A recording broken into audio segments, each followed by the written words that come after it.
That's the way to do it. No. Yes. I think he's out getting there. I think he's out getting there. We're missing someone. We are missing Tina. Smoking and Dave's outside. I think he's cooling off. Oh, I feel safe.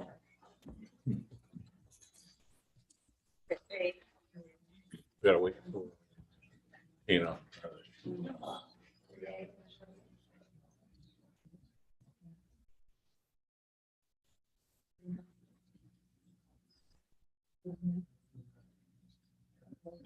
We're waiting for a couple to come back from the one little restroom we have down there.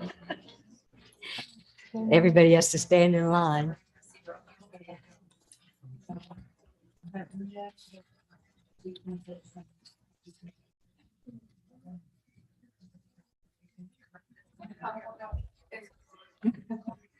What does he need? I've got one. Because I brought my own. See, mine, I guess where it's confusion is, mine does not say consent agenda. It just says city council regular meeting agenda item. It's 7A. You know, I was trying to look at that on my computer. I'm not going to say anything about I being think we have consent. parts on it. It's Well, just so big. I will tell you, it depends if it doesn't work on my phone very well, but I've gone to a tablet and a little more powerful one, and it seems to have worked a lot better. So, Okay, we're back in session. Resolution authorizing the mayor to execute an agreement for the purchase of certain real property, being a legal description of lot 7, 8, and 9, block 3, Alistair Joe Sir, number 5, PA, Nueces County Appraisal District, tax ID number 13600030070, Nueces County Appraisal Property ID number 183378, commonly known as 430 North Alistair Street, Port Aransas, Texas, consistent with the terms and agreements in the unimproved property contract and in the commercial contract special provision and addendum with Nueces County, Texas, for a certain amount of money. So this says that we're going to buy this land. So we need motion to a approve. motion. My motion to approve. A second. Okay, call the roll, please. Councilmember Park, Yes. Councilmember Krueger, Yes. Councilmember Clark, Yes. Councilmember Sheila, Yes. and Mayor Pro Tem. Yes. Did you call you? You didn't call Tina. She is not. Councilmember Mott. Yes. Sorry. Okay. A resolution B, 8 items for consideration, resolution awarding request for qualifications, RFQ 2022-01, city attorney services, setting terms and conditions, and authorizing the city manager to act as the executive officer and authorized representative of the city in all matters pertaining to said contract agreement. Mayor Pro Tem, I think you forgot my item. Oh, yes, I did. What item? City manager item. Well, let's do this one and then, well, you would like for me to go back up and do it. Okay. Sure. So I don't have anything. It's just open session, executive session. Anyone? We didn't have an open session, a closed session, We did not for him. the executive session. I know we just said we come out of executive session. Anybody want to make a motion? This is just an action to take anything that was discussed Okay, under the executive session agenda, even though it was open. right. Open, okay. So out of the open executive session, would anyone like to make a motion concerning personnel matters involving appointment, employment, annual evaluation of the city manager? I would like to motion to implement the performance employment plan or improvement plan for Mr. Parsons, as I had it written and read out loud.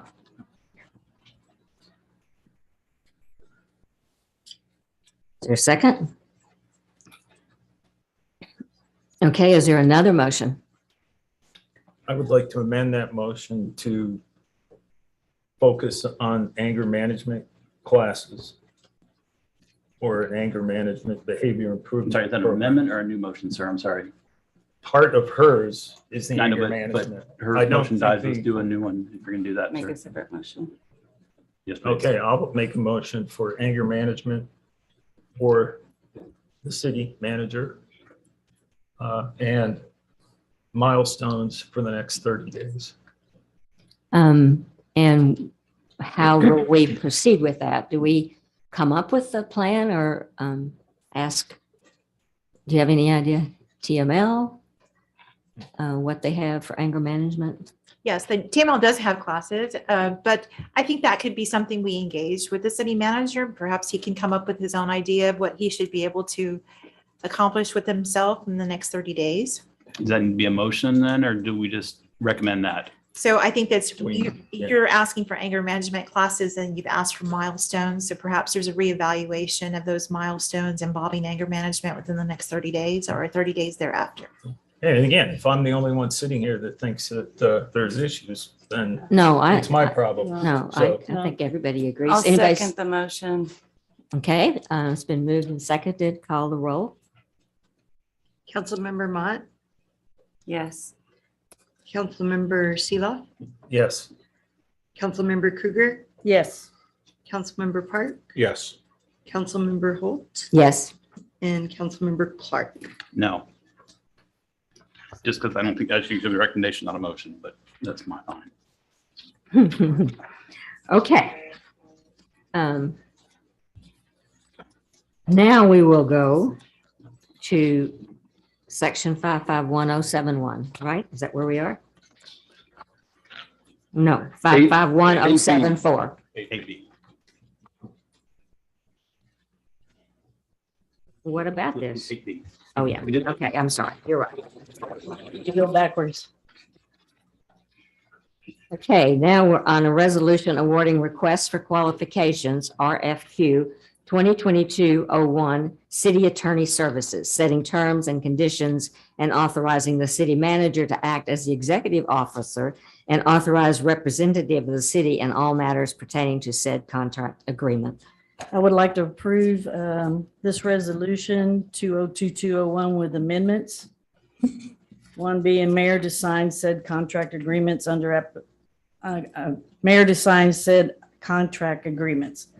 And whereas pursuant to section 4.04 city charter, the council in consultation with city manager shall appoint a competent, duly qualified, licensed and practicing attorney in the state of Texas who shall serve as the city attorney. And whereas city council appoints the mayor to sign said contract agreements. Are there people who are not qualified? Just I'm curious of the amendment there, or are there That's people not just- qualified? That's just the resolution I would like to do with amendments. Okay, well, okay.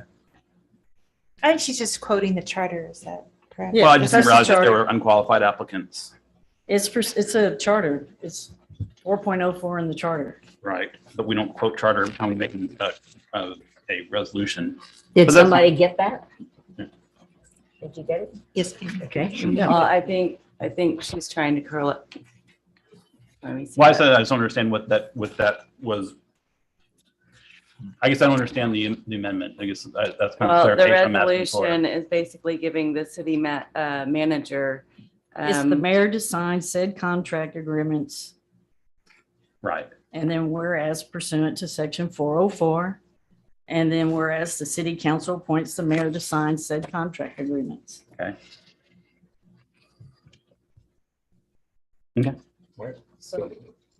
So I think I see what you're referring to, just to make sure that we've got this for the record. The narrative on the top of the resolution, you're saying authorizing the city manager to act as the executive officer and authorized representative of the city in all matters pertaining to said contract agreement. You're wanting that out and you're asking for Yes. the mayor to The sign. mayor to sign the contract agreements. Okay. Exactly. I'm sorry. I should have read that whole statement. That's why I didn't. Okay. I'm sorry, Bruce. why I didn't A understand what you resolution were- of the city council of the city of Port Aransas, Nueces County, Texas, awarding request for qualifications, RFQ 2022-01, city attorney service setting terms and condition and authorizing mayor to The sign mayor. such Okay, got it. contract agreements. Okay, thank you. You're So, welcome. Sorry. so you're approving the resolution, but I don't think you've appointed yet. No, we haven't. Okay.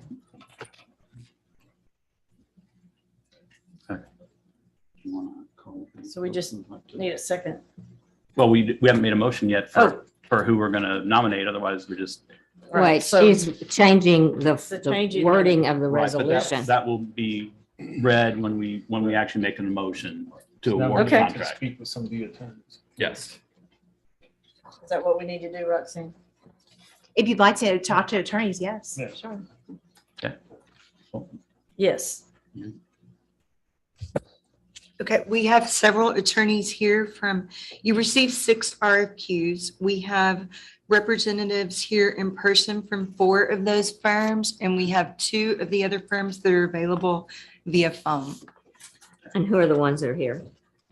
We have, of course, Ms. Cochran, I can't pronounce your Denton. last name, I'm sorry. Roxanne is here. Right, of course. We have 2 representatives from Denton, Navarro, and Allison Rodriguez and Adolfo Ruiz. We have Austin Beck here with the firm of Davidson, Trolio, Ream, and Garza. Bill Summers is here with Landley and Bannock, and they actually have 2 more members of their firm that are available by phone. And Juan Cruz with J. Cruz and Associates is available via phone, and Art Rodriguez, with Russell Rodriguez, Hyde, and Bullock is available by phone, and we have their numbers. During the discussions, can we talk about the top choices? Well, I think Well, you ask Or do- questions of those okay. people, yeah, Bring them up. Yeah. whoever you want to talk to. So When Denton Navarro, sure. Let's have Denton Navarro, if y'all, whoever's here, if y'all want to come up and.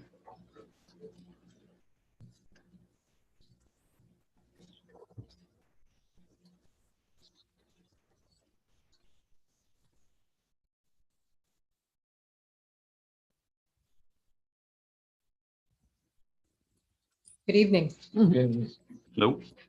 Thanks for having us here. Well, thanks for coming down. Yes. It's a long trip.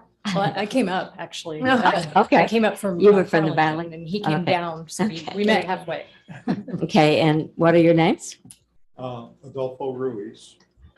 And I'm Allison Bastian Rodriguez. You can just call me Allison Rodriguez or A-Rod, whatever. Hey, Rod, I like that one. There you go. So you represent Rockport, is that right? We do, yes. And that's not a conflict because we don't really even share, I guess, boundaries. No, yeah, there's no conflict, assuming both cities like each other. Right. And so, So a question, are y'all going to be the 2 folks who are going to represent Port Aransas? the firm represents Port Aransas. The person that's been designated to come to the meetings is Cynthia Trevino from our firm. Okay. So I guess Rockport just recently lost their city manager. Was that an issue that we should know anything about as far as your representation, you know? You want me to speak to that? Yeah, go ahead. Yeah, I mean, when the council wants to go in a certain direction, we advise them how to do it. And when they present options, I mean, we'll tell them about what the options they prefer and what the consequences may or may not be. So, we just said, if that's what you want to do, here's how you do it. So, and I just want to add, when you, Cindy Trevino, yes, will be the front person, but she'll have access to everybody in all of the firms, in the Rio Grande Valley office, in the San Antonio, Austin, and League City. And so we do this all the time. We reach out to each other and we glean information from each other depending on the respective subject or advice we need to give. Mhm. Right. But I mean, if city manager or myself or like Ms. Joellen has an issue and we pick up the phone, are we going to get call board? Or are we going to get our specific lawyer? Or, I mean, how do y'all handle that? The city attorney who's designated for the city, Cynthia, will get the call. And then that way you'll have one person that will be able to answer the phone. And then whatever the issue is, we have all our, we're all, I guess, governmental entity experts in a sense, because that's Sure. I've been practicing for 34 years, and most of that is in governmental law. A lot of the other attorneys started with the city attorney's office, and they have experience there in prosecution. And just like any other client, public client, the city has a variety of issues, just like any person does. And we specialize in that. So Sure. from contracts to resolutions to annexations to eminent domain, water issues, we all address those. Sure. So I have another question, and I don't want to let everybody jump in though. And all the ones that we went through, you were probably one of the largest firms, and we're pretty small fish in the scheme of things. Are we going to get lost in your system? Like, oh, well, you know, Rockport called and Port Aransas called at the same time. We're going to take Rockport's call because they're a bigger client. Is that kind of a fair thing, or you know, because these are questions I'm curious. I know you look at me like I'm weird, but it's just these are questions that we have because, like I said, sometimes you call somebody and they're, you know, you get a switchboard or you don't get the person you talk to, and they're like, based on my questions, are we going to get lost in your firm? That was an impassioned look. It's fine. You know, trust me, I get dirty looks all the time, or not dirty looks, but bad looks all the time. So impassioned looks all the time. Thank you. So Let's move on to the answer. Well, we're from two different offices. Since she's from Harlingen, I'm from San Antonio, we all have the same philosophy. It doesn't matter how big or how small you are. You're our client. We take care of you the best way we can. We don't prioritize clients. It's what issue you have, when you need it done, and we go ahead and do it. If it can't be the attorney or herself, it's Cynthia, then it's with the other attorneys in the firm. So, and we have paralegals as a backup as well. So you won't get lost. In general, would the attorney be at the city council meeting each week in person, each month meeting? Whatever the council prefers.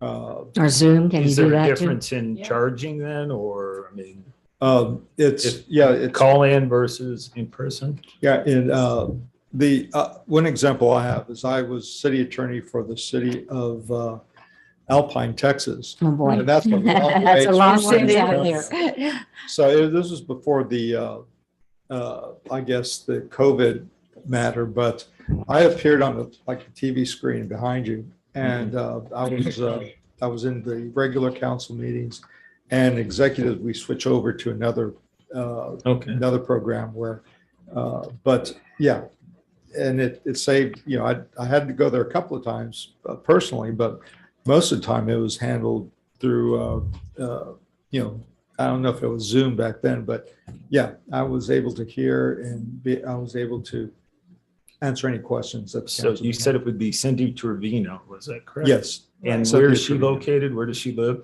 She's in San Antonio office. Yeah. Okay. Okay. Okay, thank you. Well, actually, do you have any questions for us? Is probably a better thing. I mean, what we, you know, I guess, so, sorry, just, She's we gonna look got a big, very I know, we interested. got a big list of 6, we think highly qualified candidates. And, you know, I generally don't go lawyer shopping every day. So I don't know the exact appropriate thing. I read through all the resumes, and every firm seems like they're very qualified to do this job. So what makes you stand out is my question. So that's why I'm giving you a chance. What makes your firm stand out from us? And you know. You know, I want to speak to that. We're very passionate. And I can tell you, as I was going through this meeting, I was going through your charter, and I was reading different things about public comment. We're all very passionate. I mean, we will text each other or we will call each other at all hours. Maybe you could say we don't have boundaries in a way, but we're there 24/7, and we're ready to take on whatever issues you have 24/7. And I mean, frankly, and I think the same can be said for you and for everybody else. I mean, it's just it's a real passion. And I don't mean that to be cliche, but it's really something I do for fun, for work, and everything in between. So we just enjoy the work, and the altruistic part of us also enjoys doing what we can to help the city get where it wants to be, take it in the direction it wants to go. And this is a beautiful city, by the way. Thank you. Thank you. And just to add a little bit, we do exclusively governmental entity work. We don't represent banks or developers. Actually, if anybody wants to sue a city, we don't take those type of cases because we're exclusively governmental entities, municipality attorneys. And we have, I don't want to say we have the oldest attorneys in firm, but we have certainly the experience. So you're not going to get a new associate 2 years out of law school coming to your meetings. You can get someone with gray hair like me, or someone who's had 20 plus years of experience in municipal law. And so whatever issue that the city has, we've seen it.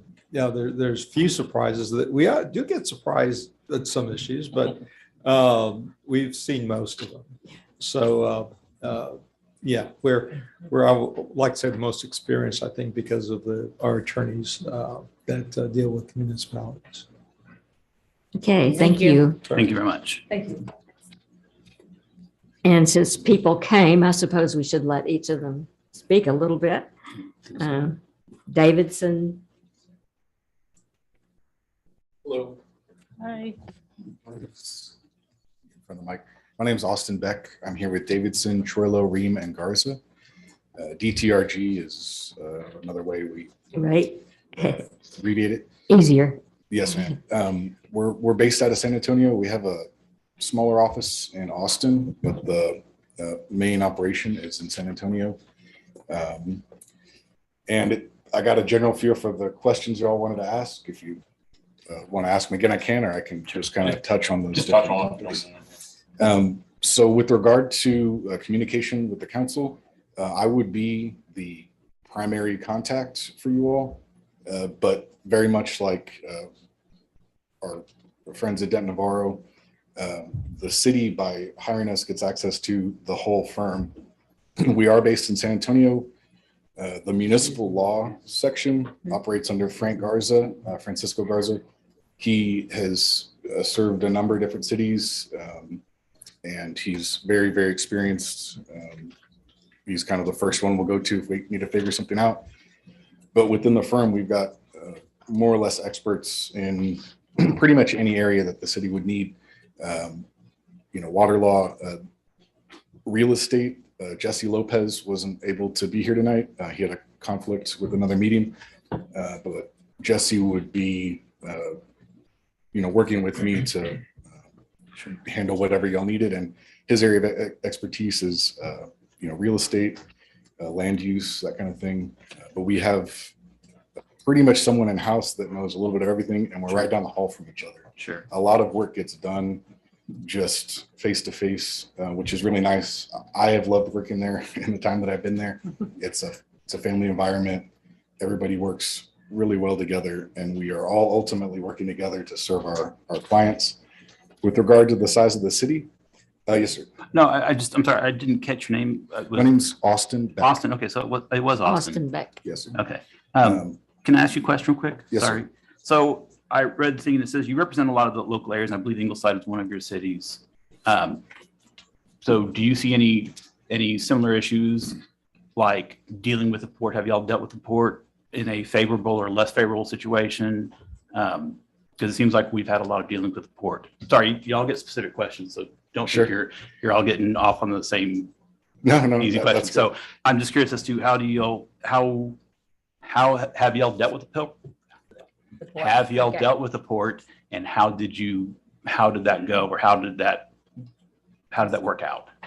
So one other thing I wanted to add tonight, Darla had mentioned that I do have Frank Garza and Jesse Lopez on standby by phone. Frank would be the one to ask for more information about that, and I can definitely get him on the line if you'd like to ask him. My understanding is for Ingleside, another one of our partners is Lee Ream, and she's a expert in employment law. And I believe that was mostly the work we were doing for them was largely through Ms. Ream, employment-related issues. So I don't know that that would touch on Sure. other more general law. Well, your company was the most expensive as far as the top dollar. How do you handle that and who? No, it wasn't. No, No. we're not. Oh, it wasn't? He was- Okay. he I would was- have been very surprised. He was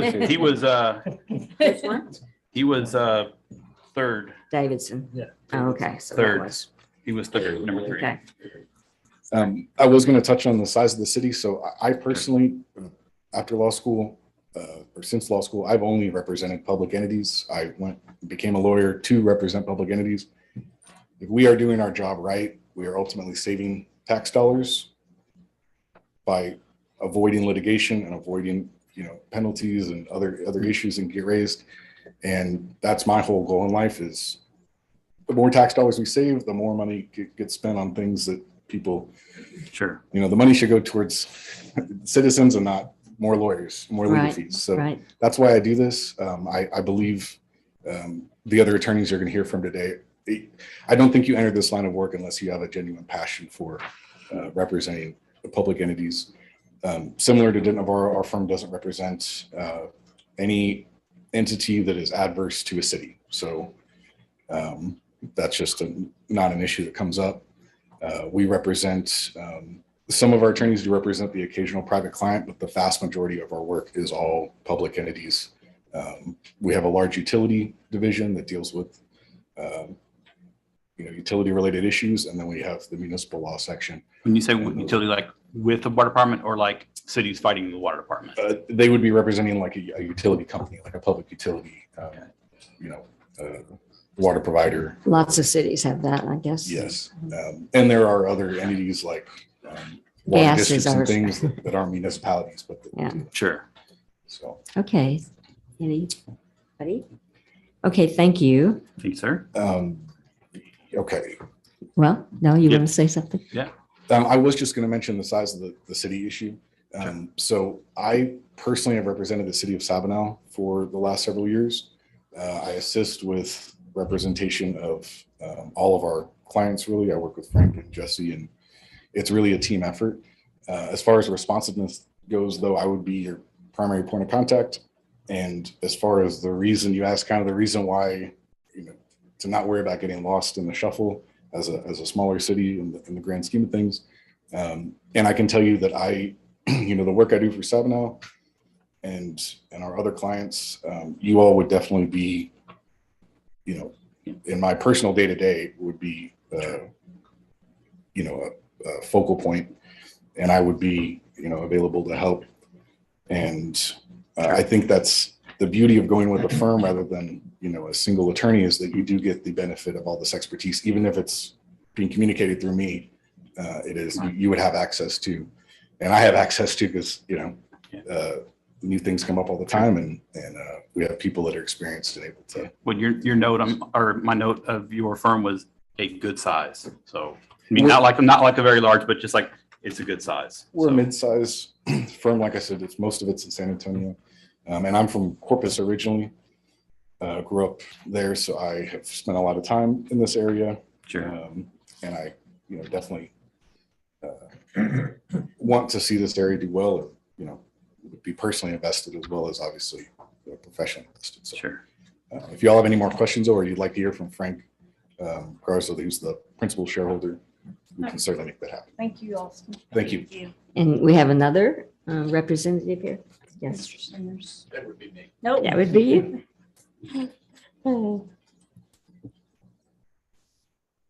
Good evening. My name is Bill Summers. Sometimes I'm called William. I live in Schertz, Texas, and at one point in time in my life, I was on the Planning and Zoning Commission for the city of Schertz for 10 years. I'm with Langley and Benack in San Antonio. We have offices in San Antonio, which is our hub, but we also have offices in Eagle Pass, Carrizo Springs, Karnes City, Fredericksburg, Kerrville, New Braunfels, and Castroville as well. So Lots of we fun are- places. we are spread over a lot of places. That's correct. We are about, And I can't give you the exact number because we do have some lawyers come and go at different times. I think we're right at about 74 right now from my last count. These lawyers are scattered in all the different offices. I'm here tonight because Ruben Barrera, who will be the principal lawyer handling your account, could not be here. He is one of the attorneys for one of the water districts in San Antonio. Also, Paul Fletcher could not be here tonight too. He is the Alamo Community College District primary lawyer, and he had a board meeting with them tonight too. So I was elected to come because I had nothing else to do today. Lucky you. Well, welcome to Port A. Other than get ready for a hearing on Monday in a different county. My practice for the last 44 years has been in construction litigation and construction dispute management, and also management of construction projects. That's really all I do. Mr. Barrera is outlined in the brochure that we sent to y'all of the response to the request. He is the municipal lawyer, along with Paul Fletcher, dealing with several different governmental entities. I'm the litigator. I'm the one that goes to court when something's gone wrong with the building. I am the past chairman of the construction law section for the State Bar of Texas, and I lecture to lawyers all the time on areas in construction law and how to handle disputes. The last one I went to, I was asked to talk about professionalism and ethics in the legal profession, and it was well received. I would like to answer any questions y'all might have at this point in time. Ruben Barrera is available by phone. Did you say you have offices in Fredericksburg? Yes, sir, we do. Do you represent the city of Fredericksburg? No, we don't. They have a lawyer that is on staff in Fredericksburg, as I know. Do you represent any cities that have a high number of STRs, vacation or destination? That's why I was asking about Fredericksburg. No, not really. Kerrville, we do a lot of work for. In fact, I'm the one that's represented the city of Kerrville with their Parks and Recreation Department and some of the problems they have. I'm also litigation counsel for the San Antonio water system, handling their claims against bonding companies for defaulted contractors and things like that. Thank you. Yes, sir, Mr. Clark. So I was going to say, I looked through this, and the thing that most stuck out about me is I didn't see any cities represented.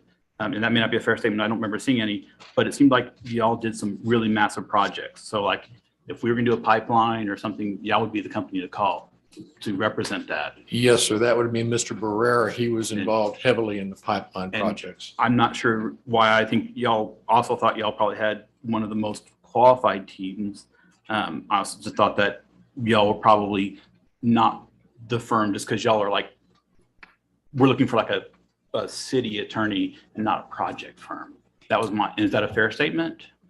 I'm not sure I understand what you mean by well, the it just seems like we're looking more for like someone who's come in and read over codes. But if we were doing a big project, like a big pipeline or some big infrastructure project, your firm would be the firm to hire to do that project, be the lead lawyer on it. And not necessarily do the one who's going to show up at traffic court and write someone judge if the citation, if they were speeding or not. Yeah. Well, that's not correct. We have one of our partners there, Stephen All, who was an ADA for a long time and actually a municipal prosecutor for one of the cities in San Antonio. Okay. And also in Carrizo Springs. Sure. Okay.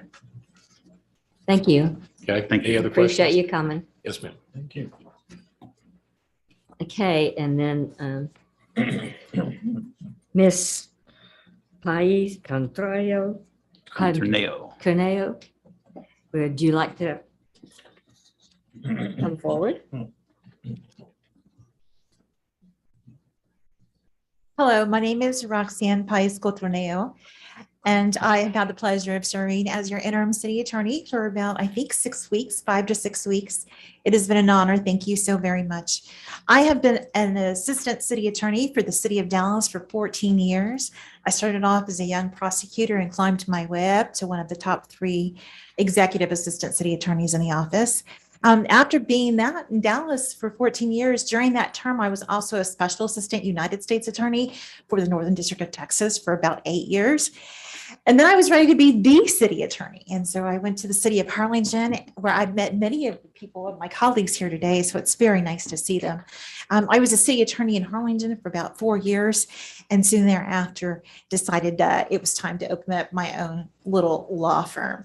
I am a solo practitioner, but it's by grand design. I love to be on the ground floor. I love to hear, feel, sense, smell the community. I like to be able to be interactive with the council members and the city manager and the city staff to really understand the roots of their problems and figure out how to get ahead of that so that I can avoid problems for you. So I have a very limited boutique type of clientele. I do represent cities throughout the state, but it is limited to my capacity intentionally so that you can have that intimate, passionate role. I will say that it is so refreshing to see some of the major law firms in the state of Texas actually here tonight to want to represent you. That is a definite change of culture than it has been for the past 42 years. So I'd like to thank my colleagues for being here. And I, of course, would be honored to continue to be your interim city attorney or your permanent city attorney. Thank you for the opportunity. You're the city attorney, wait, Come back. for Aransas Pass and been there for 6 years, right? I think, has it been 6 years? I'm not quite sure, Ms. Mayor Pro Tem, but yes, I am the city attorney for Aransas Pass. Well, they just had to pay this $850,000 lawsuit about annexation and now are involved in a $21 million lawsuit. And I just wonder, what role did you play in that annexation and how did that come about? Well, I certainly won't reveal any attorney-client privileged information, but I will tell you that was a very classic example of the industry trying to take over the coastal line. And so the city of Aransas Pass very publicly annexed an area primarily to prohibit Corpus Christi from surrounding and engulfing it, and to also slow down the industrial growth that was happening there. The city council just had outside counsel representing them in the litigation. And the city council made the decision that they could not continue to afford to pay the litigation. And so they decided to go ahead and settle the lawsuit. But ultimately, it kept Corpus from coming and surrounding Aransas Pass. And I think the industrial growth there has readjusted itself to be able to meet the needs of the communities. And what about this new lawsuit? I mean, So the new lawsuit is actually a neighboring industrial company as well that are asserting that because they were annexed, their value of their property was not as valuable during the annexation period. But if you go down there right now, you know, they're building and doing extremely well. So I would imagine that also is probably going to end up in some sort of denial or dismissal. Sure. I have a question, and just because we kind of experienced it tonight, I know that you represent the council, you also represent the city manager. Do you feel that you can overcome the difference between you and city manager? I like Mr. Parsons. Well, I think it shall be direct. well, I just want to make sure that, I mean, because a situation is we can't have our legal counsel at odds with other city staff, and I want to make sure that we can overcome that. Sure, issue. I agree 150%. I personally, I like Mr. Parsons. I like his passion. I like his aggressiveness. I like his ability to try to get involved. And I just want to make sure that my license as an attorney to serve the client directly without any inhibitions is respected. And I want to be able to not only have my role respected, but I certainly want to respect his role. And so I don't think you'll ever see me interjecting myself as a city manager's roles and responsibilities. And I'm just asking for the likewise. But I'm really hoping that Mr. Parsons and I, if I'm appointed, will be able to have a good heart-to-heart conversation and figure out how to make all these great things work. Any other questions? Okay, thank you. And we do have the other two firms available via phone. I did text them and let them know that if you want to call them, they are on standby right now. I think not. I think we have lots of good information and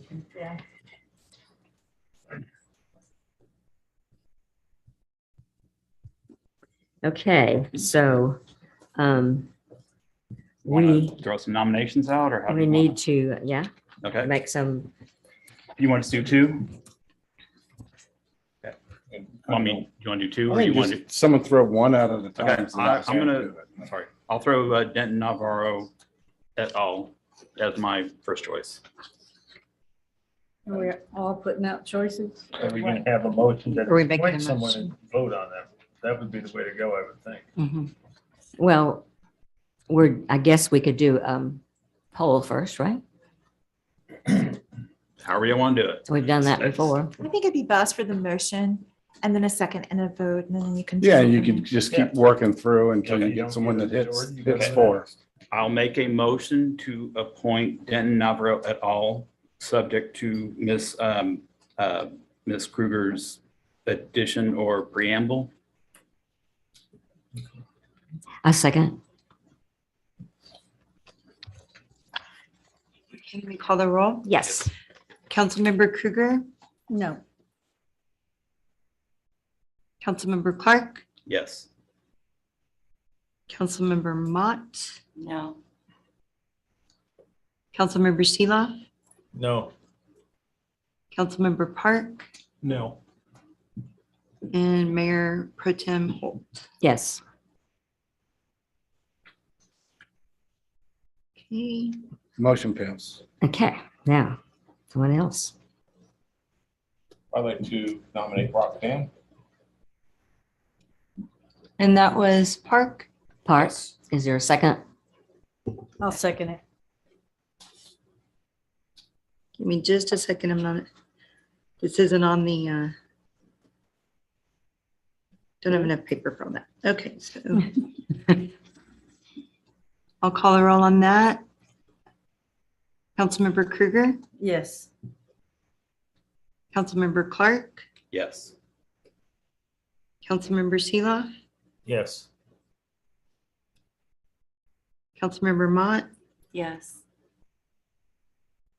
I did not get Park. Holt. Park. Park, Park Yes. and Holt. yes. Motion passes. Okay, Thank you.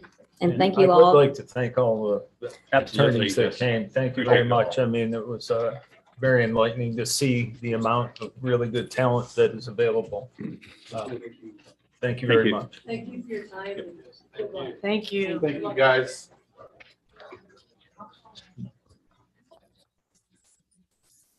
Okay, we must have something next. Oh, boy. C. We made it to C. Oh, my gosh. We're on C. Do we ever like call these meetings off and get back? Yep, midnight. Oh, God. Discuss and take possible action on amending the Port Aransas Boatman's Association lease agreement by adding slip number 906 to the Port Aransas Boatman's Association lease agreement. David? Okay, so we allow the boatmen to do an adjustment in the spring, in the fall, if they need to add or subtract slips, if they are available. I believe this action is to add one slip. Yes. Dave, I had a question. Do we Yes. raise the rate when we add a slip, or is it just they pay the same flat fee? No, yearly? it adjusts the rate. Okay, well, just, it was Yeah. not clear in the thing, in the. Yeah, it in does the adjust lease. the rate. So do they pay full rate? No, they pay No, they do get a slight benefit Yeah, they get- deduction. Because they're doing Yeah. bulk. Okay. Yeah. And we do verify their insurance. Yes, we do. Okay. Yes. Motion to approve. I second. Call the roll? Clark, then Park. Yeah. You got a rookie Don't call doing, us back to back, please. you got a rookie doing this, so patience, please. Yes, ma'am. Councilmember Kruger, Yes. Councilmember Clark, Clark? Yes. Clark with a C, Councilmember Seeloff, Yes. Councilmember Park, Yes. Councilmember Mott, Yes. Mayor Pro Tem Holt. Yes. So I have a question real quick. So when we did the attorney, so the resolution got amended? Okay, just checking. Yeah, she said she. Yes, You ma'am. know, if we had to go For the back mayor to to it. sign the contract. Yes. Okay. Nicole. Okay, final plat of Palmia Beach PUD, Unit 6A, being 21.58 acres of land out of Isaac W. Boone Survey. Abstract number 43, certificate 241, and Edward Hall Survey. Abstract number 160, certificate 227 and being a portion of 143.109 acre tract of land. LLC recorded in document number 201-300-7798, official public record of Nueces County, Texas, applicant KM Beach LLC, property location 3900 Highway 361. So this is the next phase of the Palmilla plat. It's Speak actually, into them. sorry, I'm not the best public speaker, so stick with me. You're doing fine, man. Speak into it. You're doing fine. We all get yelled at. Sure. So this is the portion that you might have noticed that they have started clearing. It's across 1A from the main area of Palmilla. We have sent this for review by our city attorney. Our city engineer. They have found that it meets all of our guidelines. All of utility companies have approved, and we do have our applicant engineer here if you have any questions. Could figure out what's the difference between A and B. Just the area that they are. A is in one One's and one B is side, right A? next to it. Okay. When the city engineer reviewed, they actually reviewed it all together. So that's why in some of these review letters, you will see 6A and 6B and identical review letters on both. Is the primary access going to be on one, or where is it going to be for this property? Or do we have to? Yeah, no highway access. No all highway all off access. of one. Correct. Yes, sir. Thank you. No, they said they're going to build that dune back up when they get through. So, Okay. Yeah, tear it down. do I have a motion? I make a motion to approve. I second. Call the roll. Councilmember Park, Yes. Councilmember Seeloff, Yes. Councilmember Clark, Yes. Councilmember Kruger, Yes. Mayor Holt, Yes. Councilmember Gotcha. Mott. Yes. Motion passes. Okay, and now the final plat of Palmilla Beach PUD Unit 6B, which is all the same thing. No, almost exactly the same thing. The next quite. phase passed beyond that, 6B, utility companies have all approved, city engineer has approved, and if you have any technical questions, our applicant engineer is here as well. I'd like to make a motion to approve. Wait, he's got something to tell Go us. ahead. Uh-oh. Stephen Grunwald, Urban Engineering. I just wanted to specify that Section 6B will have another connection to State Highway 361. But other than that, everything will just be from the access. So will that connect in then to the ones we just approved? Yes, you'll come off the access road through 6A, through 6B, and there'll be a connection to 361 and 6B. Can you No. point out on there where that's going to be roughly? Right about there. It's easier to see. It's about halfway between Gulf Wind Drive and the access road. But it's on this side of the two lakes, right? Yes. It's, yeah. Right there, Dave. Okay, yeah, I can see, I got Okay, this yeah. monitor here, okay. That Yeah, was when I'm dark. looking, I'm not ignoring you guys, Yeah. okay? I've got another monitor that was installed. That one for just me, looks really so- dark and it's hard to see the little Okay. That's points. good for you. right? So my concern is obviously the traffic coming out of, onto 361, the 1A, is already crowded. I mean, Are we going to put any traffic in, control devices, or is that No, something I done mean, down? the- the minimum distance between driveways, Yeah, at this is speed bad. limit is is like 400, 500 feet. And there's about 2,000 feet, I think, or close to But it. we do have like a part right there where it necks down, right, from 4 lanes to 2, right? Yeah, as it comes Yeah, under no, the this- bridge, it transitions back into the Yeah. 2 lane with the center, Uh-huh, will be a with the 2-lane. center turn lane. yeah. I mean, we've applied for a driveway permit to Sure. TxDOT. Hadn't been formally approved yet, but I mean, there shouldn't be any issues. We've got a right to have access. Understood, Distance yeah. in between I'm simply looking at the implications, yeah, okay. I mean, probably better if they had more than one way out. If you ask me. I agree. They're going to put a turn lane there then? I wonder. That's TxDOT's in TxDOT. control of what they do Yeah. with their Right, highway. that's why I know that, and I'm just like trying to anticipate what we have to do. Okay, thank you. Was there a motion? I did make a motion. I will to second approve. that. Call the roll. Councilmember Seeloff, Yes, Councilmember Kruger, Yes. Councilmember Clark, Yes. Councilmember Mott, Yes. Councilmember Park, Yes. Mayor Holt. Yes. Motion passes. Okay, this is Preliminary and final plat of Palms, being a replat of lots 1 and 2, Block 1, Island Moorings, Unit 6, a map of which is recorded in Volume 50, page 120, 121, map records of Nueces County, Texas. Applicant BGC Real Estate, property location 242 and 250 Marina Drive. And this is what we all lovingly call the triangle property in Island Moorings. Over my years here, I've seen a lot of different development ideas come in. This is probably the least dense that we've seen. So this is going to be regular city standard lots on a city standard street. It was originally heard at P&Z and approved with a hammerhead.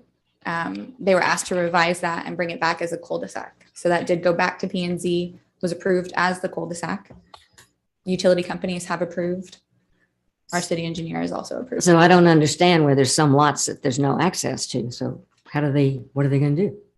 Which lots? Well, 4 and So that lot should have access off of Mustang Boulevard. All the lots. well, it said that there wasn't access. No, there wasn't through access. The hammerhead was butting up right against this line here, but they couldn't drop. So on the old plat, the hammerhead was butting up right against this line, and there was no through access from Mustang Boulevard to Blue Heron Drive at the hammerhead. They weren't going to allow that access to go through. So, but they. And so what about lot 12? Lot 12 is right here, is going to access it via Mustang Boulevard. I mean, that's just a great old big lot sticking there. And Well, I mean, I guess technically they could access it from there's nothing Blue back Heron there. Is that not a road? No. I think Blue Heron stops right there. No, So No. I guess there's not. I guess it's going to access it via. they'd have to come off from Mustang, wouldn't Yeah, it's Correct. Mustang. Yeah. The arrows Lots are 7 through 12. The arrows are drainage, correct? Correct. That's the direction of the water flow. And Yeah. then those on the end are, My guess is Not. this is not going to be a buildable lot anyway. It's like, I mean, it's very big, but it's going to be, you're going to build the what is it, the Flatiron building in New York if you build there. That's exactly. Where you're going to have a regular sized house with a really nice big yard. yeah, big Yeah, yard. That's right. We Yeah. have a similar lot to that in Old Town that's Yeah. on a triangle like that. Well, I think the cul-de-sac is probably better than the hammerhead. So. Solves a lot of problems. Motion to approve. I second. I second. No, it's already second. Oh. Who's second? I did. Okay. You Well, seconded I wasn't twice. close enough, so I just You read it. seconded twice. Okay. Well, it wasn't close enough, so. Call the roll, please. Councilmember Mott, Yes. Councilmember Clark, Yes. Councilmember Seeloff, Yes. Councilmember Kruger, Yes. Councilmember Park, Yes. Mayor Holt. Yes. And just FYI, I Motion drive by that passes. every day, so I just want you to know I'm the one who's going to suffer the most from this. Traffic. Yes, so. G, Flex 22000535, flexible development request for Agape Cove. Didn't we skip? Yes. Did we? Did we skip one? Did we? Yeah. This one. It's Oh, getting F. late, Did my we? goodness. Wine bar. F, Joan, F. No, I'm No, that's F. I'm right. We just did it. G. Okay, I'm sorry. We're on G. Oh, We're on G. wow. Wow, I jumped ahead one. Bruce was wrong. I'm sorry. I'm sorry. Bruce. Sorry. Apologize to me. Yes, ma'am, I'm sorry. Sorry, Joan. We're just trying to get out here fast. Yeah, I did. Sorry. Okay, this is the flexible development request for Agape Cove. Property owner is requesting a reduction of lot frontage requirement and the allowance of a private street. Applicant Kirby McCann, property location 711 East B, Avenue B and 12th. I don't even know where to begin on. Well, that. I'll make it easy for you then. So the big question we heard about tonight is that there's probably inadequate draining. Is it done at this plat time that we're doing now, or is that done when they actually go to build a property? We're not, So this right now actually isn't even the plat. So This is, prior to a plat, you need a lot of work. It's going to involve a lot of costs. And so Sure. this is a concept design that he's saying, will this work for you so that I can engage an engineer, a surveyor to do that plat so we work? could in theory approve it tonight and it'll never go anywhere. Correct. It would go, any of the FUD variables go back to P and Z. for So- approval and then back to council. So if you guys approve this, he will go do probably a great deal of work, bring that plat back to council, back to planning and zoning. Planning and zoning will, city staff will look at it first. And the plat application would require drainage plans in accordance with chapter 21, which are the higher level drainage plans. Right. So Now, this is not the ultimate absolute approval. correct. The reason that this is coming to you this way is because there's not another vehicle for a private road. Okay. Now I have a question. Not another vehicle for what? For a private road. So when the cottage unit developments went away, that was the way to get a private road. Now, those are done through the flexible development. When we were discussing those changes to chapter 21 and chapter 25, it was discussed at length that it's okay that they're going away this way, because if somebody wants a private road, they can bring a flexible development to propose that. Okay, so I have a question, and this one is, will a trash truck drive down a private road? Yes, they do it every day. Okay, now, one of the things that was a concern for me is, according to this thing, 3 of them were gonna be short-term rentals, and then 3 were gonna be long-term rentals. And that's based on current zoning. Correct, and I'm just curious as to, obviously, the trash truck can't turn around at the end, so, and I know that if they're toters, it's got the little sidearm that grabs from the thing, so is he gonna drive down the road, pick up all the trash cans on the right, then back out, come back backwards and pick up all the right, or? No, the owners on the north side have to push their toters over to the south side. Yeah, Well, there's I've seen where they actually do. exactly what he you said. does do It'll it, come he does one do it way. a number of ways. It depends on the street and how it best fits in his route, but I've seen him do it both ways. Sure. On Chloe's Landing, on 11th Street, it's a very similar street Yeah. to this. Right. What do He you would think use about that. the comments? A lot of the other comments I heard was there was no demonstrable public benefit to meet a FUD. What are your, I mean, What's your I take? think not having to have a public street that the city would be responsible for is possibly a benefit enough.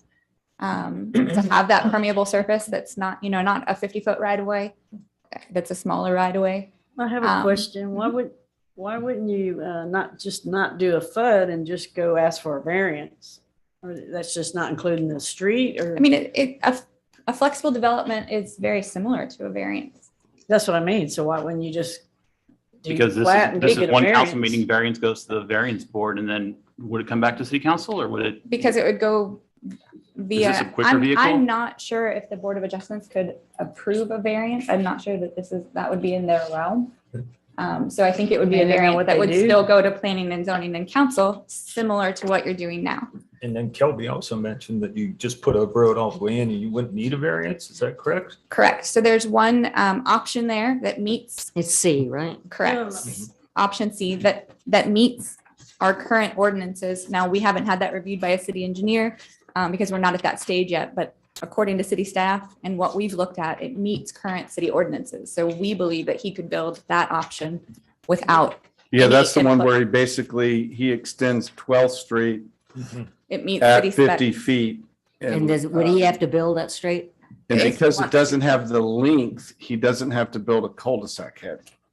So it could just, because Dead it's end. not deep enough, it could just be a 50-footer that goes in and just squares off. That's concept C. So, I mean, one of the things that was brought up, and I've visited that area several times, is the drainage. That Yeah. is a huge, huge issue. Yeah. Yeah, because they're having a lot of issues over there. Yeah, drainage is going to be difficult. I mean, like some of the citizens spoke up, you have a big hump going up Avenue B. There's a lot of elevation gain. If they could somehow get to Lantana's underground Well, couldn't they get drainage, dunes? Because there's some. there's underground here at Dunes. At Dunes. Yeah. Whether or not they could have fall to get to there, I'm not sure, but Well, doesn't- it's definitely going to have to, I doubt it can go back south on South 12th. I think getting over the hump at B is extremely difficult. Somehow it has to get to Lantana. But he also has a wetlands. You said the dunes, I thought, right, Kelby? Do you want to? Yeah, Dunes come on. Street. You want to come up here so we can? This is just a survey for y'all, so to clarify the 12th Street. So I actually spoke to a couple of the residents outside during our executive, or your executive session. Smithy being one of them. Another one was the gentleman who came here with the drainage issues.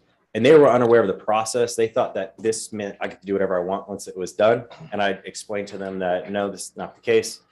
Just like Nicole said, this says, hey, do I want to go spend money designing this? And then I go to my engineer and I say, hey, this is what I want to do. He goes to the city engineer and says, this is what I'm allowed. These are the drainage issues. Let's figure it out. And if I can figure it out and everybody's happy, then we move forward. But if I can't figure out the drainage issues or whatever, then we want it. I see a couple of drainage. I'm not an engineer. I see a couple of drainage considerations. I think the city could really use their right of ways in different ways. And I have a 20-foot. You guys look on there. The new. Did you hand out the? Sorry, this is the newest. Sorry. Apologize. You have 7? Oh.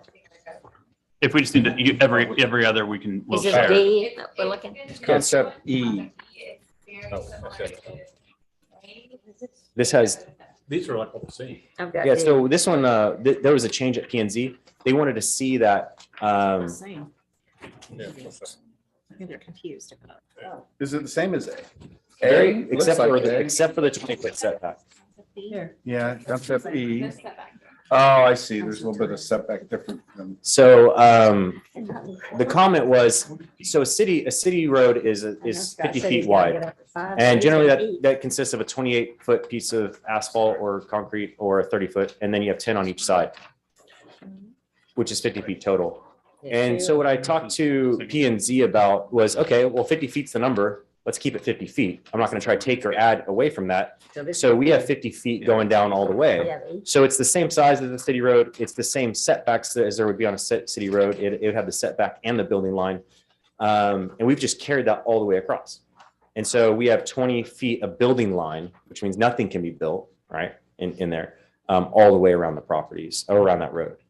And so this is going back to the drainage. We have a little 20-foot in front there on B of the property that could possibly be used if the city would allow us to create drainage detention, like small detention ponds, which is a great use of city right of ways, right? In my opinion, you see it along 11th Street and housing back there.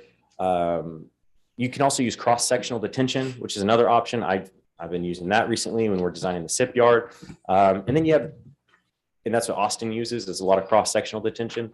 And then you have options of putting a little detention pond on there. There's just a ton of ways to solve this problem. I might have to get rid of a lot to make it work. We don't know, but I won't know until I get to the engineer process. And they say, hey, you have this much watershed. It's impossible to bring this all the way to be without flooding everybody out. We need to create this much cubic detention. And then that's my job. Sure. I got a question for you. So if this is your concept D, and just because I want to clarify, I believe it's also concept B or something similar to that. So if this is the road, then they're only going to have 15 feet of access to their property. That's right. Is that going to be enough for someone to pull in a boat and all the other fun stuff? I'm assuming that these are going to be long-term. This is short-term. So you're going to park in 50 cars. I'm sorry, 50 cars. I got to watch out my hyperbole. Yeah. They're going to park in 5 or 6 cars. I'm assuming it's not going to be 1,000-foot houses. So I'm gonna be able to get 5 or 6 cars through this little drive, especially if this one's right here. And my other concern was, and I know you heard it, but especially with this short street, these are gonna be short-term rentals, or as you proposed, there's gonna be toters out here, and this guy's gonna put his toter right here, and that's not gonna get picked up. So these long-term people are gonna see this toter here full of trash every weekend blocking the driveway. Because if you put it over here, this guy's gonna get mad that, hey, that short-term rental is putting a toter in front of my yard, and the trash truck's not even making it down here to pick it up because it has to stop right here because it's a 20 or 24-foot vehicle. So to answer the first question, I'm doing 15-foot driveways. It'll be up to them if they can put a boat in there or not. It's a 15-foot driveway. The parking will have to exist with how many, say there's 6 bedrooms, 2 bedrooms, 5 bedrooms. The parking plan is gonna have to go to the city for the permit. So I can't answer what somebody's gonna build there, but I do believe that a 15-foot driveway is sufficient. As far as the toters go, whether we agree on this plan or not, and we just put in a full road, that problem still exists. It's still toters on one side of the road. Well, yes, except that if we were go to Plan A, which I don't have it here other than my thing here, Plan A is a big wide road that you can have a trash truck drive down there. Well, it's the same size road.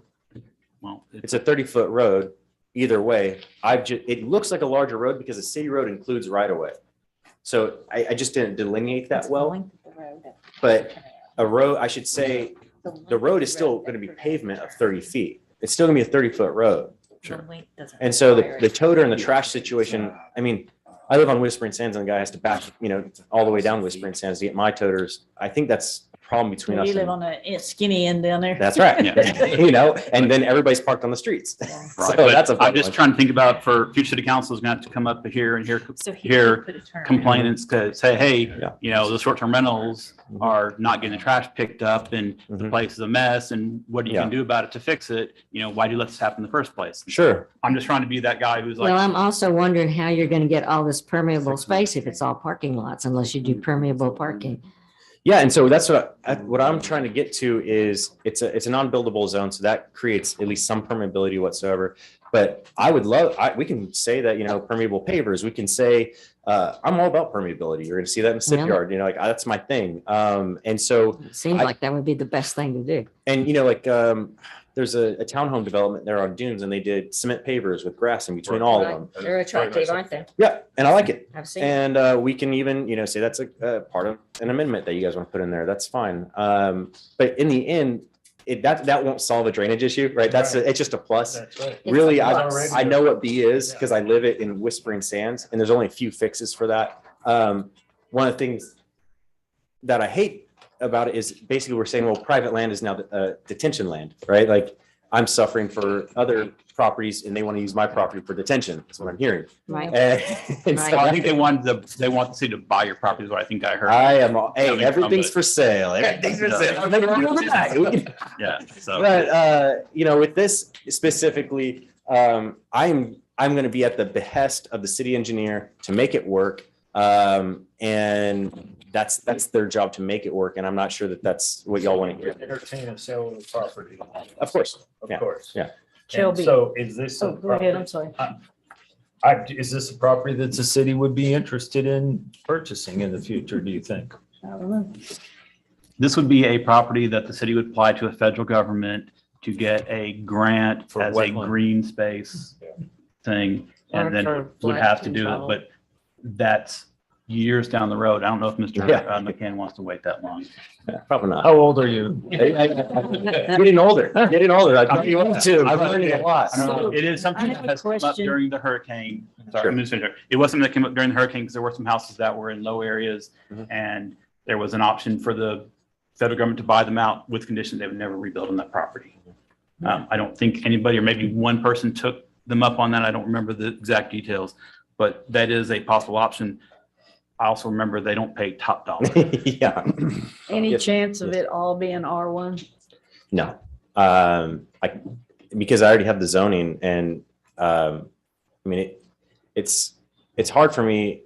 I try to bring everything to the council. I mean, from the SIP yard day one, just going back that way. It's just a question. No, I know, but I like to explain, I try to be as open as possible. I think I bring everything and put it online before it even makes it to y'all, so the city can ring me over it. But really, I'm just trying to be an honest person by putting things forward. So this flexible development, I was talking to them, was my way of presenting this to the city, saying, I think this is a better idea than putting in a city road.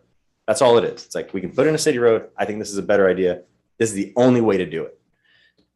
So, and I like flex developments because it gives everybody a peek behind the curtain and says, yeah, this is a good idea. Or, nah, it's not a good idea.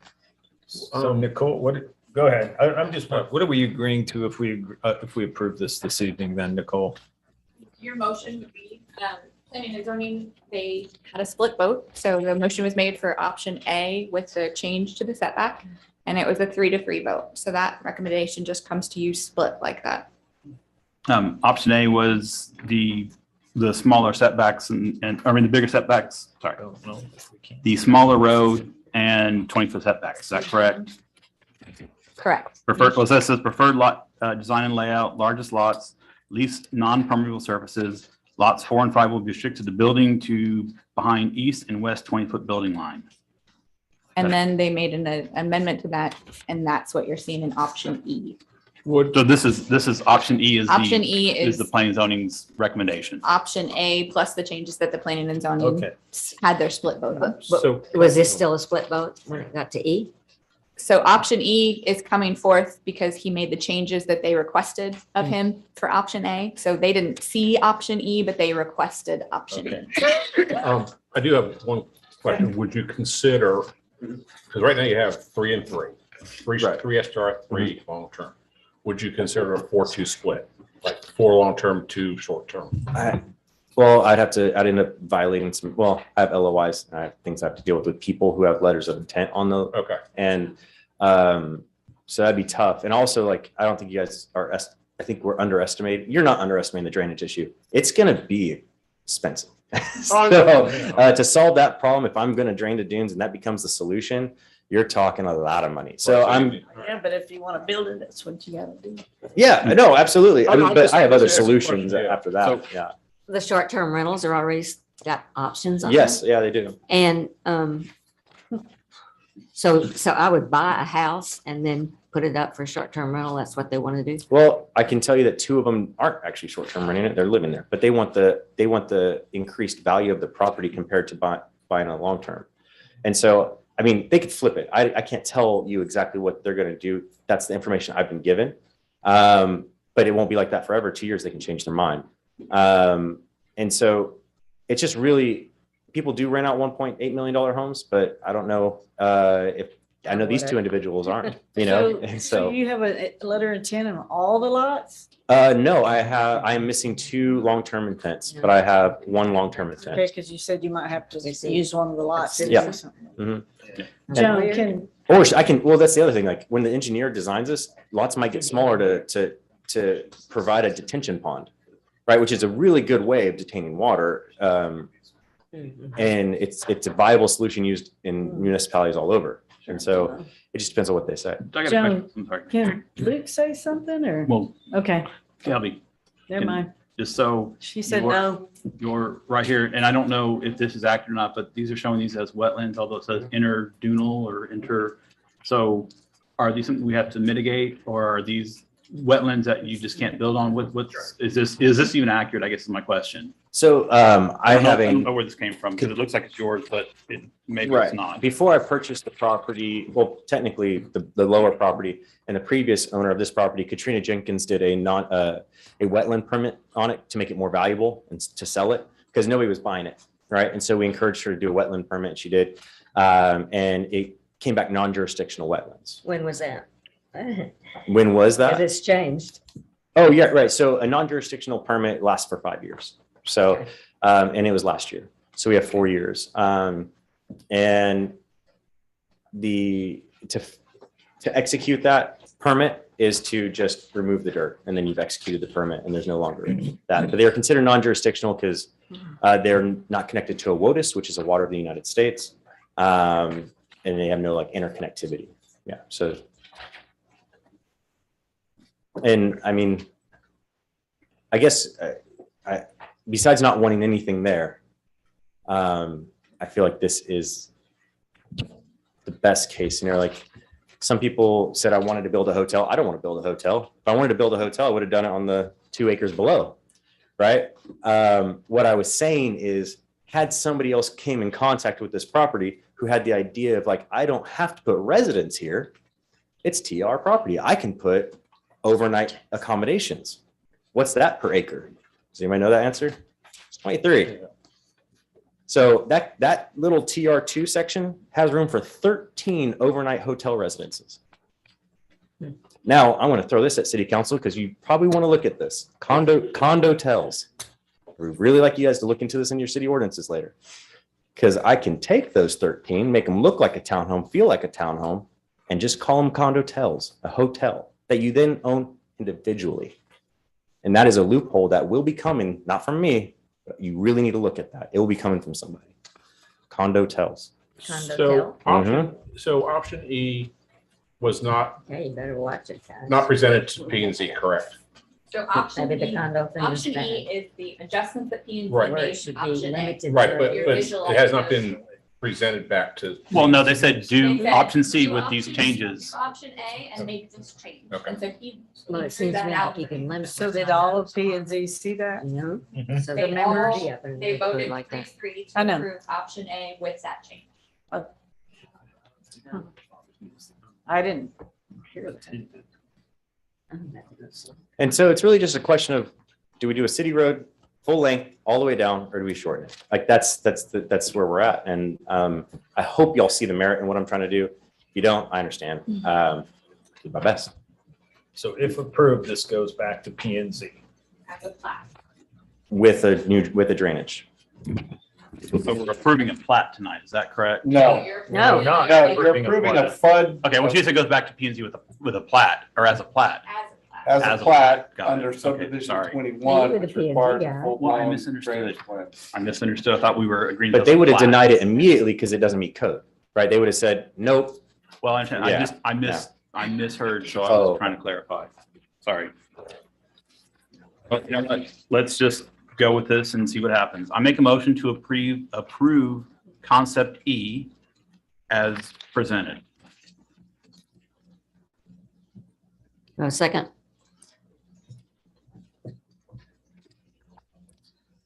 Councilmember Clark. Was there a second? Is there a second? I thought you seconded it. I'm sorry. I thought you said second. Asking for a second. Asking for a second, my bad. Yeah. Told you, Ricky. And if we don't approve Nope, no it, second. Then he can build 6 houses with a big road in the middle. Well, no, it would go back to P and Z as a regular subdivision plat. Yep, and he can Yeah. then do the big road. The big road. Yep. So this is the lesser two evils. But apparently no one else. That's fine. agreeing. I And you know mean, what? I'm not, That's fine. yeah, you're correct in your statement. And I think Kelby did a good job in presenting that. I mean, you spoke to people outside. Did they agree with you finally, or was there still? So Smithy and the guy with the drainage plan, I didn't catch his name. I have it written on my phone. They couldn't stay. And I'm not going to, I really don't want to speak for them, but we had a great conversation and I think that they see the benefit now. I don't see, I don't know. if I'm sitting in your position, which I'm not as a council member, I just feel like, I'd like to propose something. I'd like to propose that we postpone this till the next council meeting Because I do. for think some it more has research. merits. So we can, make the best decision, because we've heard more things than what were in our packets. sure. So this is the reason I do this is a public benefit. It cost me about $19,000 to get here. Right. Another 30 days is another $8,000 to $9,000. And it's a public benefit. Otherwise, what I should have done is just submitted a plat to P and Z. Then that would have been here and it would have met all the city requirements and it would have been I approved. really like the Kelby that cooperates with us rather than the one that gives us ultimatums. Yeah, well, I'm just I saying, I'm not, it's not understand ultimatum, your it's just concern. gonna cost, when you The- guys the say next- 30 days, it's like, that's 10,000 more dollars. The next council meeting might not be 30 days. Yeah. I don't is know. it 10,000 lost revenue or Oh, yeah, I mean, it's a loss. it's a instantly. loss And that you have it's, because you're not building it? and I don't know what changes between it. I feel like the concept of a short road versus a long road, that's what we're voting on. And that's it. I mean, and yeah, Can we break rules a little here and get Luke has been wanting to speak, Mayor Pro Tem? I She don't said know no. if that's possible. No, No, I it's don't not think we possible. should. Okay. I'm sorry, you're not allowing her to speak? Mm-hmm. She's a citizen speaking and we don't have citizens speaking right But now. it's an agenda So, item. A couple legislative sessions ago, there was a bill that was passed that allows anyone to speak on an agenda item. And so Even That during the was- agenda item, because that's that what was- the public hearing's for. Why That do we was have the a public hearing though. Then why do we have a public hearing? Is my I question. understand what you're saying. That was a public hearing and we let everybody speak on it. Correct, And she even gave her like 9 but minutes. they're, They usually can speak on the agenda item too. correct. Sure, then we should do away with public comment and just make it, they speak Oh, at the agenda gosh. item. But we did allow Kelby Okay, to come well, back. if you don't. Well, wanna it's let her his speak, project. That's fine. Now you can limit the time. It's recent law that was implemented in the legislative session that requires the municipalities to allow people to speak on agenda items. You can't really prohibit the speaking. Anytime during the meeting? Well, I You- think that's what, I mean, isn't that what citizen comments are for? I mean, she did already speak. Agenda item, they can speak. But there's- So they can just keep speaking at every Yeah. item. I do know. I think How do you you're know? you're Because I opening up read. every What agenda did you read? item Tell for me and I'll go 50 read it. people in the crowd to speak. I don't I don't Sure. think that's the way. You know what? If it, I'll make a She deal. doesn't I want to go home. So if it's 3 minutes that we have to hear Luke Daly speak to That's get what I this let's just. Well, now you got other people raising their hands Okay. now. See, now we have to hear everybody. And that's why it's not a rule. I guarantee the citizen comment period at the beginning and the public hearing qualifies the citizen comment. by I will law. make, I You do will not open up agree with every agenda item to the. Tim's comment then, in that we propose to postpone this till the next meeting, and if Kelby wishes, then he can go back to P and Z. Correct? So are you seconding his motion? Is that what Yes. you're saying? No, his motion. Oh, yeah. So sorry. And Kelby, then that opens your, Did you yeah, get that? you can do what you Yes, wish at ma'am. that point. Call the roll? Councilmember Clark, Is it Clark or Park? Clark, Bruce No. Clark. Councilmember Mott, Yes. Councilmember Park, Yes. Councilmember Krueger, Yes. Councilmember Seeloff, Yes. Mayor Pro Tem Holt. Yes. So. Motion we'll passes. Put it off. Thank you, Kelby.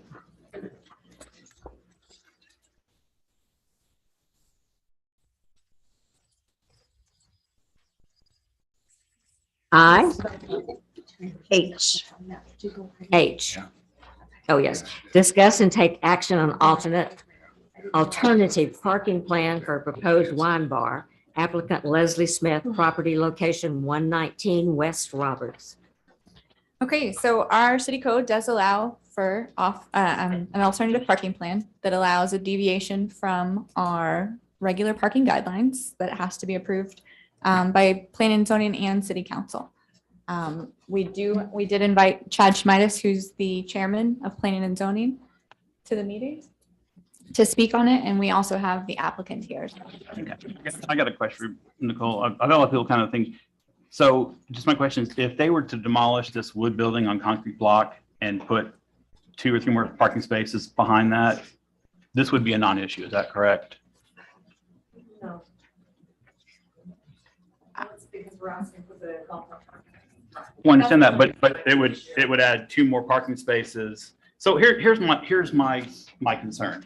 And I don't take this wrong because I think you should have your business, but I have just submitted 2 projects and my building could have been a lot bigger if 20% of my parking could have been bicycles. And I think that if we looked at this as a short-term rental and said, hey, you can have 20% of your parking can be bicycles instead of cars, you're gonna open up a terrible precedent here. Yeah. I And already went to golf carts. and the thing is, I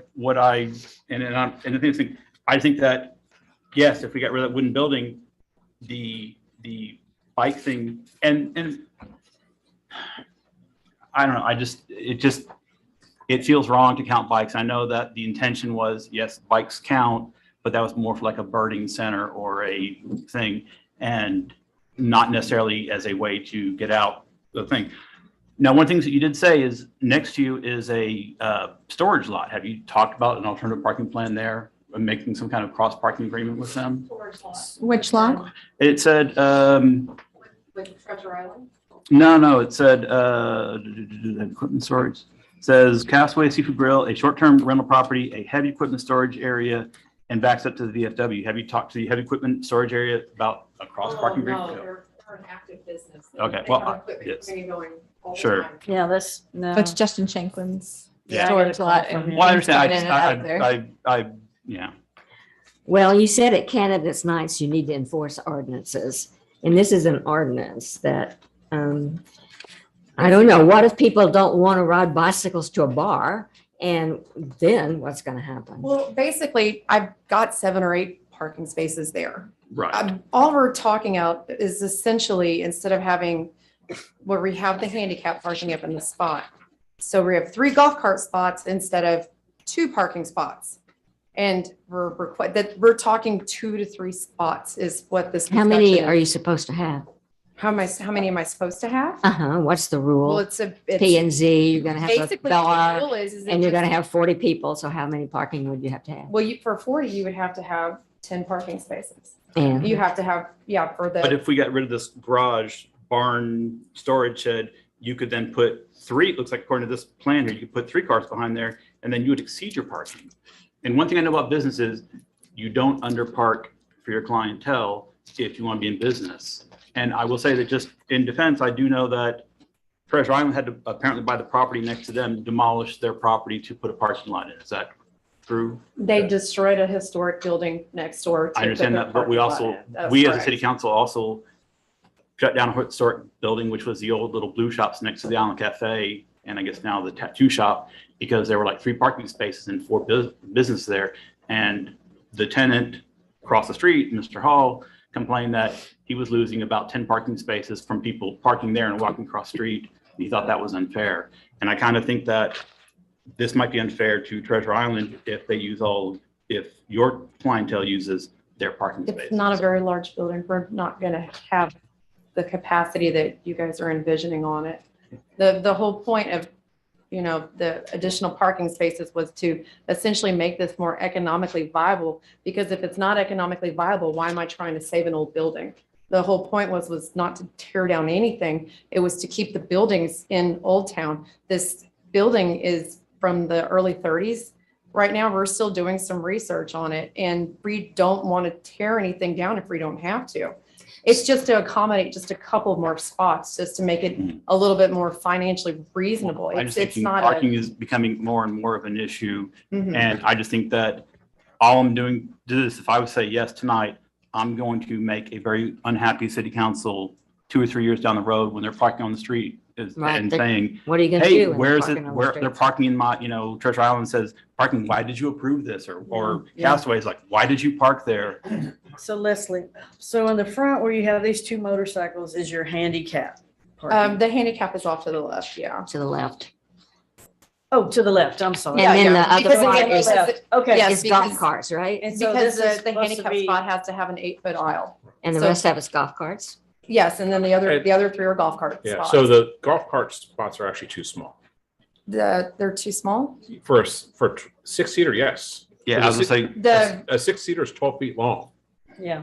and you have as a 10-foot space. that's what's in the city codes. Okay. That's the size. is there a size in the code? It's six, yeah. There's that. That's what we standardly use. Yeah. In other alternative parking plans. But there, we don't have a code. There's nothing No. written in the city. Yeah, well, that definitely, y'all got something to address because especially with the 6-seaters, you're right, they're not 10 When it was, feet. when we wrote that, the 4s and the 2s were more common. Right. And then once we get through that ordinance, we started seeing the bigger and bigger Right. carts. Now the Now big ones are. I think you're gonna find out these carts are gonna end up just being the same size as cars in the They future. basically are, yeah. So you're claiming that bicycles can be 2 parking spaces? Yes, it's going to be a number of, yeah. Is this on a hike and bike trail? No, it's not. It's in the downtown area with all the other Sure. buildings around Old Town. But this is just asking that it goes, you're just wanting it to go to P and Z, right? And then come back to council? No, No, because it's if you're empty. requesting the spots to be considered golf cart spots, Okay. that's why. It has nothing to do with the parking in the back. I'm not even sure why that even became an issue at one point, but no. It was just about the golf cart spots and the bicycle spots. So I got a question for you. I'm sorry, go ahead. Oh, no, go ahead. So I got a question for you, and just because I know because I've gone through this, to serve food or alcohol, you have to have a grease trap and a dumpster. Where do you plan to put the dumpster? And if I remember correctly, the dumpster has to be shielded. Is that? It says wine bar, not restaurant. Well, I know, but I'm assuming they still are going to require you to put a grease trap. A wine bar? Well, I mean, I think anything. I don't think so. It would be based on her food, Yeah. Are you food gonna have type of food? sale. Potentially later, but not at this time. And then if that was an element, it's not ever going to be a full-blown restaurant. No, but I mean, not even a full-blown restaurant, just like anything's going to require even a basic grease trap. And I'm just kind of curious as to where that's going to If you're go. frying food. So I did speak to the building official on that same question, and there is an option for an under the counter or a smaller Okay. Yeah. gallon kind of grease Sure. trap. So they could make a grease trap work in Okay. this location without taking. Leslie, can you make 2 golf cart spots in the back? Well, yeah, it certainly could do that. it was so strict on I the just parking have a clearances. hard And time saying okay to bicycles being considered for parking. Because my building had to be smaller because of parking on I two don't wanna go locations. there. And I'm thinking if I'm drinking, I'm not gonna be bicycling. Oh, hold on. I know, you might. I mean, Dave's got mad We went skills. from parking spaces does. to golf cart parking spaces, and I don't think we can go any smaller. I don't want to go there. I'm sorry, but if we can make 2 golf carts in the back, I mean, No, we certainly could do, because it's you basically, have the room, right? well, it's 3 golf cart spaces to, 2 parking spaces. What would be in front then? Are you okay with 5 golf cart spaces and 5 car spaces? Yeah, 'cause most people, half the people drive with the golf carts anyway. I mean, It's it's gonna better be than full- bicycle. Well, It's gonna be I agree full-size with you. cars in the I front. I'm just trying to figure out, I'm just trying to. So would that work? I'm asking. No, we could certainly What do do you- that. The whole Dave, what point do was you I think? kind of wanted the smaller parking up in the front, so it kind of helped maintain. I'm, the look of I'm, the I'm building. looking at, I worry about this angle coming around, coming up this alley There's and then- actually a lot of room. and then making that turn. Yeah. Then you gotta Redid all turn the to the measurements. left if you're gonna park in that one place. It actually looks bigger when you go. I went over there today. See, I went and looked at it yesterday and to me, it looked tiny. And you can't get 2 cars pass by the side of their building. I mean, the problem is when you park a car, here's the problem. And Okay. from a engineering perspective, when you park a car right there, the way he needs to get out is typically he backs out like this and then he pulls forward. So this guy here, how is he, once he pulls in there, how does he, when another guy's here, Yeah. how is this guy maneuvering to get turned around so he's heading back out? And that's one problem, is that space right there. Once this is full and there's a guy here and there's a guy here, this car here, he's not be able to back up and do a full U-ey. And I mean, he's gonna have to do about 3-4 point turns before he can get around, because I mean, technically in the engineering world, you back out and then you pull forward. So Mercer Village actually has a very small turnaround on their property that was recently approved. I can actually show it to you. Yeah, It's like this- about 4 feet. But does this it work? space right here, It looks like it works. They have Yeah. lots of cars over there. that space Where's right there in the Mercer corner is Village. Right up the street. See, it's Walking just distance. extremely- It just seems you got rid of that wooden shed, all your problems would go away. Yeah. That's where I'm gonna go with this, is if that shed / garage went away, And made a real spots there. Made I real would be spots happy to there. approve this. it'd be done. I mean, and I, not to pick on you, but they had to buy the property next to it. And yes, they tore down the whole thing, but the requirement is you more parking. And the problem is the city's not getting less parking. The people are demanding more parking. So you didn't have room to put the cars in the front and most of the. No, the cars do fit in the front. I chose to do golf Two cart more? parking in the front. There's room for a No, full no, but size. I'm talking about cars, and 2 cars couldn't fit where the 3 golf carts are. Yes, 2 Okay. can. You have to have I a- wanted to do the golf carts because you could see more of the front of the building. Yeah. It Well, I allowed for an understand, extra parking but it'd be space. easier for Well, also, cars Joanne, to you'll go have back. to have, for ADA, you have to have like 3 Yeah. feet on the She's side got of the. that on this. Yeah, it's a full-size van parking lot with the parking spot with 8-foot aisle. As was, recommended by Chad Shemitis. So I'd recommend approval if the barn / shed was removed and converted into parking spaces. I'll agree with that. I'll second that. You agree to that, Leslie, or are you fully against that? 'Cause that's not a motion. I think that's just you're talking to. As of right now, it's talking, right? Oh, yeah. I mean, I agree with that, but otherwise, I don't see bicycles as viable alternative to Dinner. parking. Jeez. Can you order pizzas, Dave? No, I can't. I got work tomorrow. I can't. What do you think, Leslie? Just trying to figure out the best way to make this work so it's not a short-term rental property. Right. Sure. Because when it starts to get to a ridiculous amount of money, then you just start to question, why are you even messing with Yeah, it? and that's the exact same situation we Yeah. just put another individual in. So, I mean, my motion would be to approve it if the garage/shed was removed and converted into parking space. Well, the parking space behind it. Yeah. And understanding it's not, and Leslie has other options. Yeah. Just as Kelby did. Yep. So any second on that one? I'll second Mr. Mott or Mr. Park's motion. Call the roll. Councilmember Seeloff, Yes. Councilmember Mott, Yes. Councilmember Clark, Yes. Councilmember Krueger, Yes. Councilmember Park, Yes. Mayor Pro Tem Holt. Yes. Sorry. Motion passes. Oh, sorry. Okay. I discuss and take action to confirm that Dune permit application BFDP 22000527 Loco Ocean LLC is consistent with the city's coastal management plan. Applicant proposes to continue construction on a previously permitted location. Applicant Loco Ocean LLC, property location 2120 on the beach. So this is a fairly old piece of property that we refer to as the Woodfin property. It had 3 structures on it that had a previous Dune permit that was done to rebuild them after the hurricane because they didn't have a Dune permit prior to that. So that was approved back in 2018. Technically would have expired in 2021. They have 2 extensions that have given them an extension through May. They have submitted this Dune permit with relatively little change from the previous Dune permits. And Planning and Zoning voted unanimously to approve. GLO comments are included in your packet. And if you have any questions, we do have the applicant engineer here. So what were the changes from the previous one to this one? Oh, there it is. I'm Steven Skrabarczyk with Urban Engineering. I'm the applicant's engineer in this case.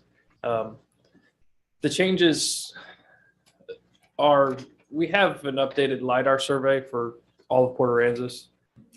And I don't want to call it a mistake, but I made a point to look at the LiDAR for this tract and compare it to the survey. And it just wasn't accurate. The survey that was used in the first permit wasn't accurate enough for me to feel comfortable moving forward, knowing that it wasn't accurate. Mm-hmm. And the area of dunes on the site was significantly less than what was shown in the original Dune permit. But I still thought it was the right thing to do to update it with the most correct information that I had. And I guess additionally, this is a dune permit only because of its proximity to the beach. Right. Yeah, there are no dunes being affected, no impacts, no mitigation. I was just curious what the changes were, that's all. So it's a dune permit with updated information. Right. Okay. Motion. And no impacts to the beach. All right. And GLO didn't have much to say. No, they didn't. Motion to approve. I second. Call the roll. Councilmember Park, Yes. Councilmember Krueger, Yes. Councilmember Bruce Clark, Yes. Councilmember Seeloff, Yes. Councilmember Mott, Yes. Councilmember Holt. Yes. Motion passes. J, discuss and take action on final report from the Planning and Zoning Commission on Chapter 25, Section 25149, features allowed within required yard setback areas. Sure, and I'm going to bring Chad Schmidas, who's the chairman of Planning and Zoning, up to discuss how Planning and Zoning handled your request. Sure. Hi, Chad. Howdy. Good evening. You guys play hard. I'm tired. I know, really, we do play hard. I suggest it. I'm She's pretty about good ready at for that. wine. Do you want pizza or wine? Yes. I want to whine about the pizza. So on this item, there were 6 commissioners present. We had 1 absent on March 29th, and the consensus across everybody on modifying 25.149 of our city ordinance was the best course action at this time was to push it to the comprehensive plan. I agree. There just wasn't enough understanding of the problem in order to start working toward a solution, and therefore let's use the comprehensive plan for what we're trying to use it for. Is this a motionable item or do we just say comprehensive plan and It's let it up go? to you guys. I mean, it's a discuss and take action, so you guys can. turn I'd like it to into make a whatever. motion so we can make sure that's Well, I'm assuming it's gonna be addressed, but I will second your motion. Because I just want to make sure that's specifically covered in comprehensive plan. So it's. Yeah. And I It think can't our, I just think go our next away. meeting's May the 18th. Yeah. So we'll make sure that it's at least in the discussion items there. Okay, it's been What was the motion? I'm sorry. to approve what planning and zoning And to make sure said it's and to in- make sure it's No, in the I'm not. comprehensive plan. So it's just going to the comprehensive plan for more review? No, Well, they're No, gonna just, to- they're gonna look at it as an to- issue.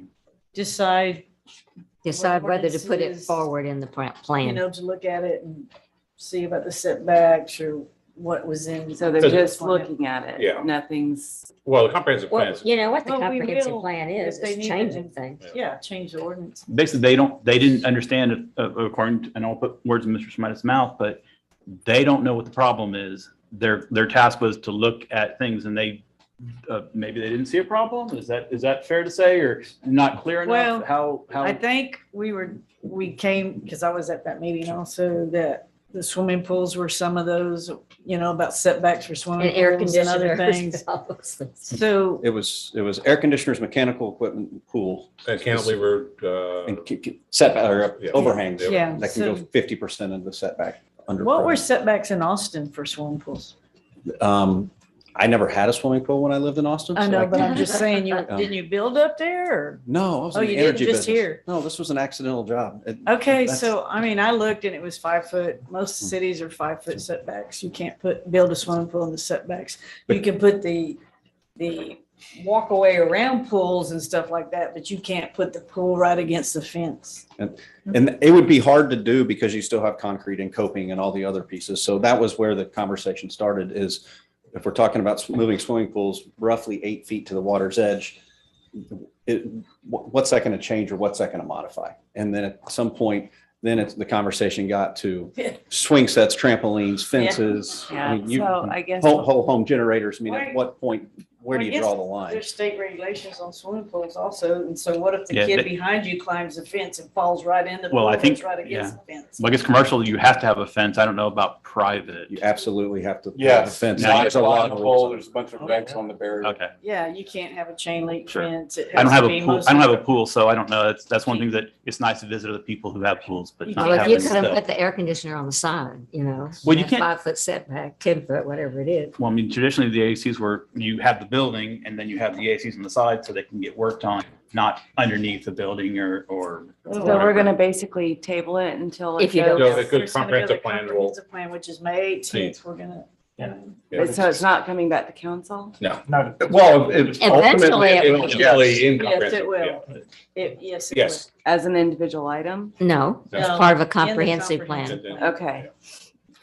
That was a consensus that there needs to be a lot more research if we're going to go start changing things because you start affecting locals. And there was a lot of locals that showed up expressing, hey, I can't have a pool anymore if you Right. do this. So let's take a step back. Let's think about it and see what, find the real issues and then figure out a proper way to correct it. I mean, the And state's our pretty pool clear. man also told us they're gonna lose all their jobs. State's pretty clear on their regulations about the fence, what kinds of fences can go around there. And they say no slat fences where little feet can go in there and climb. What, if it's horizontal, 1.5 inch maximum Yeah. slats on it, you have to be 54 inches on the openers. They have to be self-closing on the gates. If you have access from an interior door, it has to have a pull alarm. It's 54 inches Right. and UL certified. So The there's a rules lot go of on and on. stuff. Do you So- have the motion? Okay. I do. Okay, By part and then by clock. Yep. Ready for the roll? yes. Councilmember Krueger, Yes. Councilmember Clark, Yes. Councilmember Seeloff, Yes. Councilmember Mott, No. Councilmember Park, Yes. Mayor Holt. Yes. Motion passes. Okay, resolution approving change order number 03 for Charlie's Pasture Pier and Roberts Point Pier construction awarded to Derrick Construction Company, Inc. by adding additional fees in a total amount of $57,139, authorizing future budget amendments for fiscal year 2021-22 budget and authorizing the city manager to sign all documents associated with said change. Is this order. FEMA money, sir? It is. Motion to approve. I'll second. And I promise I'll keep this next session rolling also. Okay. Seeloff was the second? Yes, Yeah, ma'am. second? Yes. Call the roll.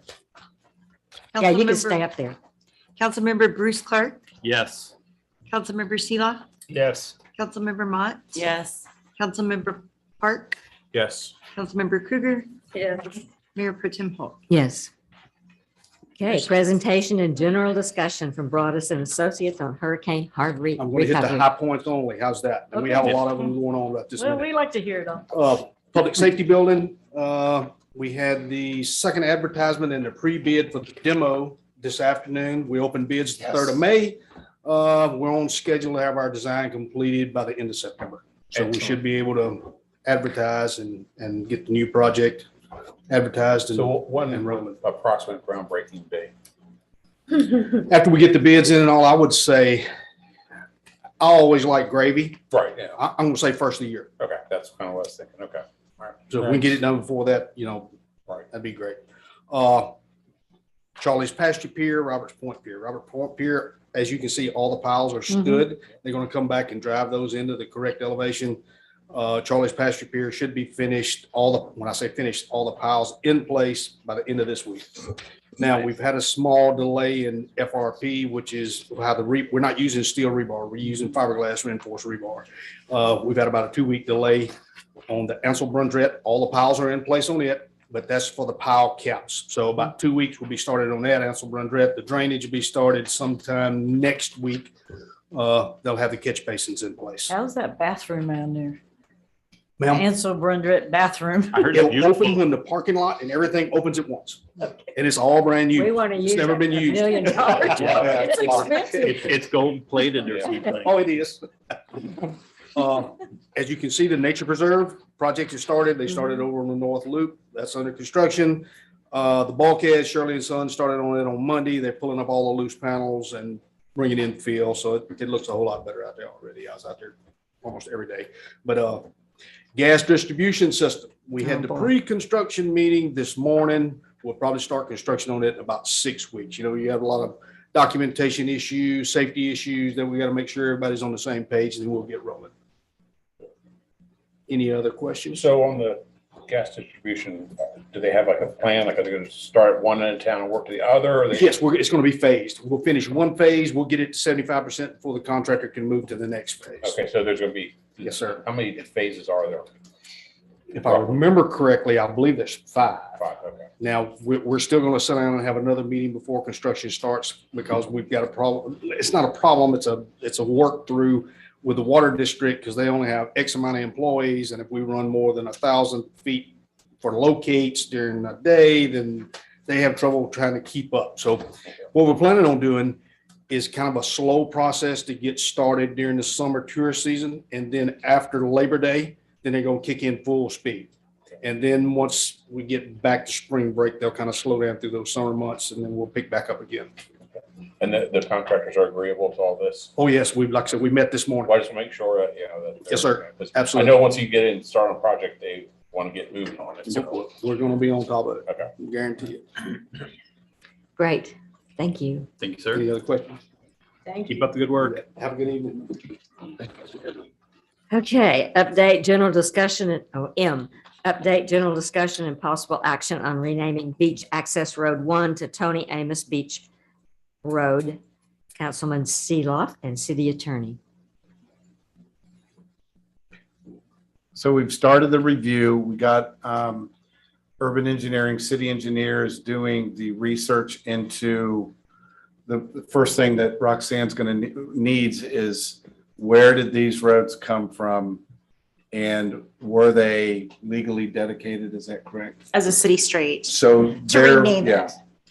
it. So my first question is it ours to rename? Mhm. And so that's what I need proof of. Is it ours to remain? The city engineer, I guess, is still working on that.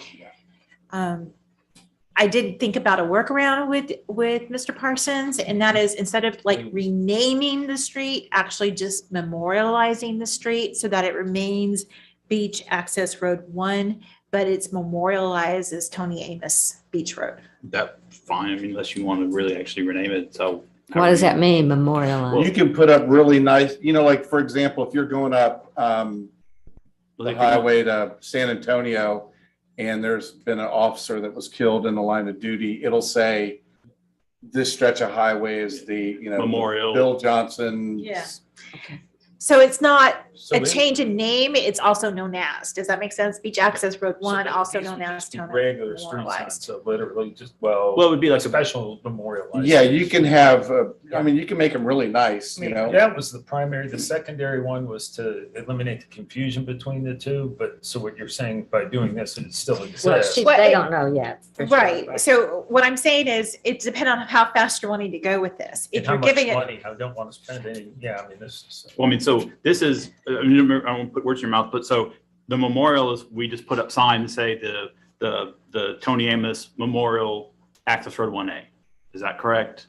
it's not just put up signs, it's actually a resolution authorizing that to be memorialized as Tony Amos That way you Road. don't change But the as map. far as the general public, it's a lot easier on if there are homeowners or business owners. Right. Then they're not being forced to change all their. Addresses. I'm going to disagree with you on that, easy to change, because all those GPS on cars from whenever this is approved back to like 2004 are all going to be out of date.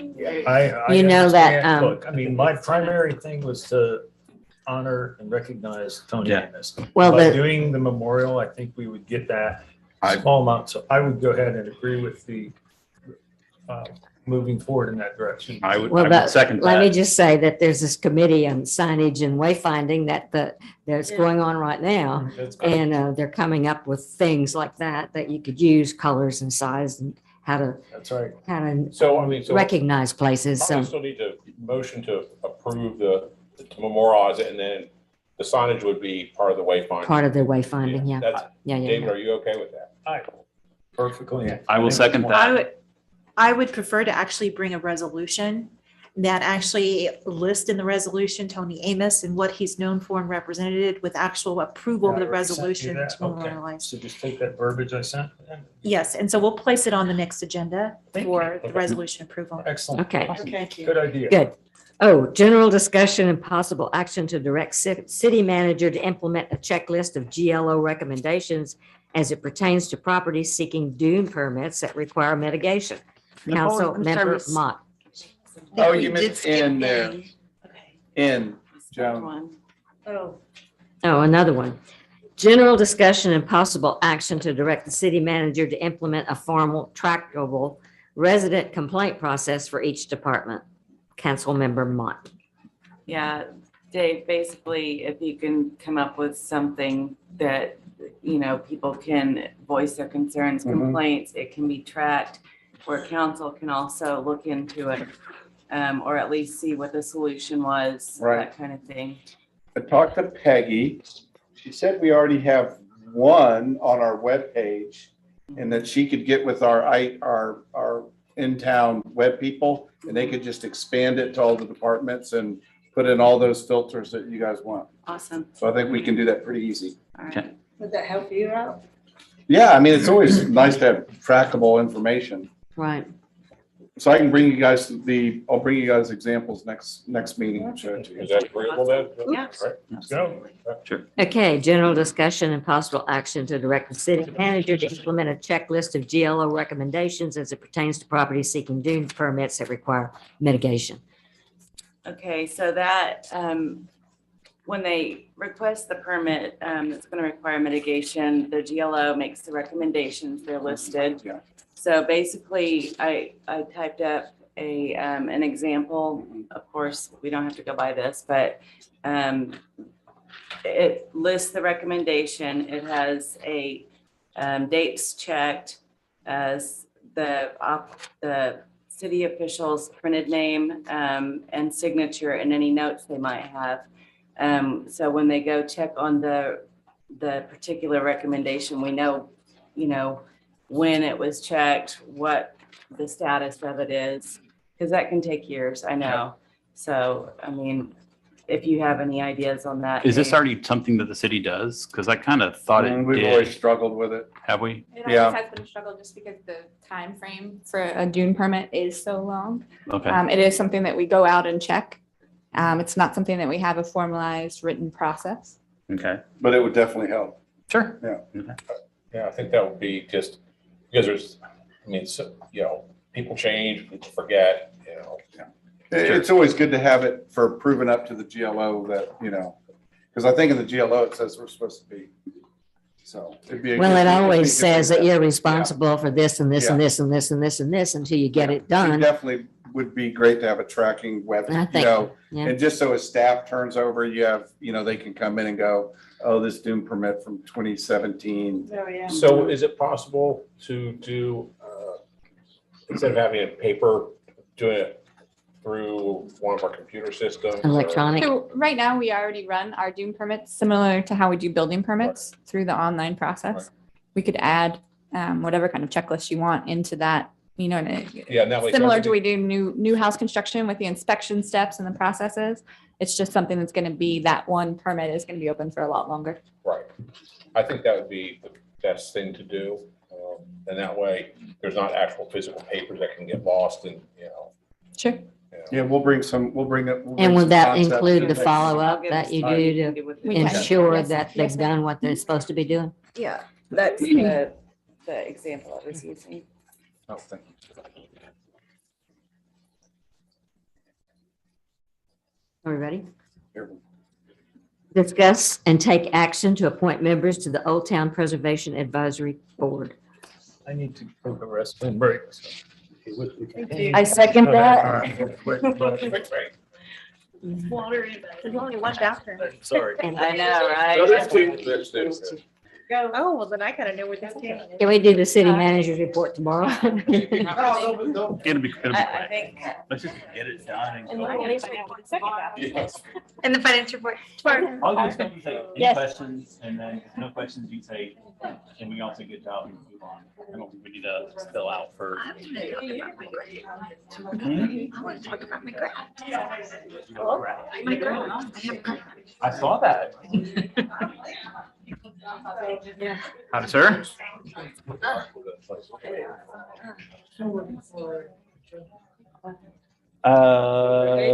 Well, I think we probably they all got sold out because of the thing, but I'm sure we can find you something.